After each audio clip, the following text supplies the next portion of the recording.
أهلا بكم من جديد. استعدادا للمشاركة في نهائية كأس العالم 2026 بكل من الولايات المتحدة الأمريكية وكندا والمكسيك، يواصل المنتخب الوطني المغربي تحضيراته بإجراء 3 مباريات ودية أمام كل من بوروندي ومدغشقر والنرويج، وذلك خلال الفترة الممتدة ما بين 26 مايو و7 يونيو المقبل، في إطار برنامج إعدادي يهدف إلى رفع جاهزية العناصر الوطنية قبل الموعد العالمي المرتقب. حليمة هشيكة والتفاصيل. مع انطلاق العد التنازلي لانطلاق النسخة 26 من نهائيات كأس العالم، والمنظمة بشراكة ثلاثية بين الولايات المتحدة الأمريكية، كندا والمكسيك، بين 11 من يونيو و19 من يوليوز المقبلين، اختار الناخب الوطني محمد وهبي 3 مواجهات إعدادية قبل الانخراط فيما هو رسمي ضمن منافسات المجموعة الثالثة، التي تضم إلى جانب المغرب منتخبات البرازيل، اسكتلندا وهايتي.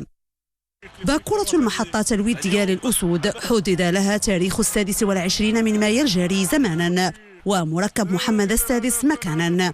أما المنافس فهو منتخب بوروندي، مواجهة أريد لها أن تكون دون جماهير حفاظا على بعض الاستراتيجيات الفنية والتكتيكية.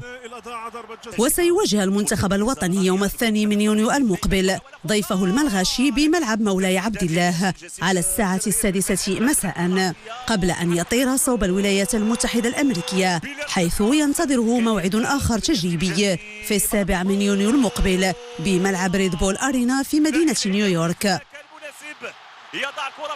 ويتوخى الناخب الوطني محمد وهبي تنويع المنافسين والوقوف على نسبة جاهزية الأسود قبل ملاقاة منتخب البرازيل في 13 من يونيو واسكتلندا يوم 19 من الشهر نفسه، قبل اختتام حضورهم ضمن منتخبات المجموعة الثالثة بمواجهة منتخب هايتي في 24 من يونيو بملعب مرسيدس بنز في أتلانتا. هذا وكان محمد وهبي أعد قائمة أولية موسعة تخص الأسماء التي ستنضم مبدئيا إلى عرين الأسود في انتظار الحسم في هوية أصحاب النصيب الذين سيحضرون المونديال دفاعا عن سمعة الكرة المغربية، خاصة بعد عروضها القوية في مونديال قطر وتأهلها الغير مسبوق إلى المربع الذهبي.